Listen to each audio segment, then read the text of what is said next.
আসসালামু আলাইকুম বন্ধুরা, এই যে দেখো সকাল সকাল কাপ চা বানিয়ে নিলাম। সরি, 2 কাপ না, 1 কাপ 1 মগ।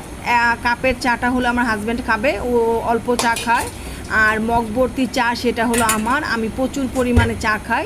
আর এই যে দেখো এক পাতিল চুলার মধ্যে গরম পানি বসিয়ে দিলাম, এটা দিয়ে আমি দুপুরে রান্না করব। আর এই যে দেখো এখন কিন্তু আমি 2টা পরোটা ভেজে নিয়েছি আর 1 মগ দুধ চা নিয়েছি। তোমরা তো জানোই যে আমি প্রচুর পরিমাণ চা খাই। তোমার এরকম 2-3 মগ সকাল থেকে দুপুর পর্যন্ত আমার খাওয়া হয়ে যায়। আজকে প্রচুর আমার না কেন জানি গরম লাগতেছে, তাই আর চুল খোলা রাখতে ভালো লাগতেছে না, সেই কারণে চুলটি আটকে এখন নাস্তা খাবো। দেখো এখন হলো 1 মগ চা নিয়েছি আর হলো তোমার এই যে পরোটা নিয়েছি। আমি কিন্তু অলরেডি এখান থেকে 2-3 চুমুক দিয়ে চা খেয়েও ফেলেছি। সর্বপ্রথম ঘুম থেকে উঠে আমার চা না খেলে আমার দিনই শুরু হয় না, আমি কোনো কাজ করতে পারি না। আমার মনে হয় যেন আমার ঘুমই ছাড়ে না।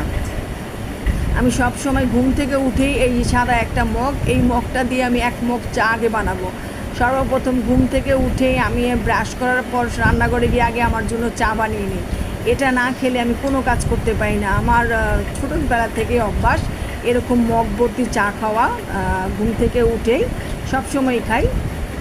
তো আর মাথায় প্রচুর তেল দিয়েছি, মাথার মধ্যে অনেক তেল দেওয়া, সেই কারণে হয়তো এমন লাগতেছে, ভালো লাগতেছিল না। আজকে সকাল সকাল উঠতে হয়েছে। শুক্রবার মানেই তো আমার সকালে ভোরে ওঠা লাগে। আর শুক্রবারে আমার মেয়ের 3টা কোচিং থাকে, তো ওরে সকালবেলা তোমার দিয়ে আসতে হয় 7টা বাজে, আবার তোমার 1টা বাজে যায় আনতে হয়। তো এর মধ্যে আমার সমস্ত কাজ কমপ্লিট করতে হয়, ও এসেই খাবে, সেই কারণে আমার রান্নাটাও কমপ্লিট করতে হয়। সেই জন্য তাড়াহুড়া করে আজকে আর রুটি ভাজি করলাম না, আজকে শুধু পরোটা আর চা খেয়ে নিলাম। আর হলো আমার হাজব্যান্ডে খাওয়ালাম পরোটা আর চিনি আর চা।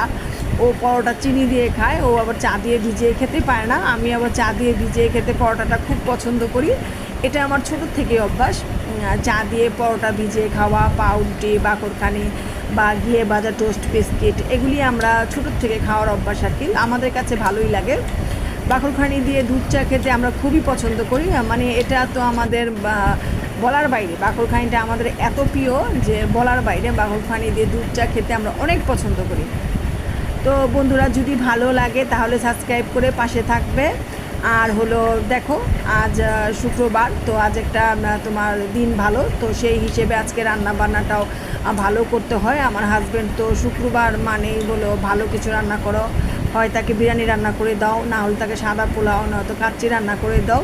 তো দুপুরে দেখা হবে আজকে কি দুপুরের জন্য আয়োজন করেছি। খোদা হাফেজ, টাটা, বাই বাই।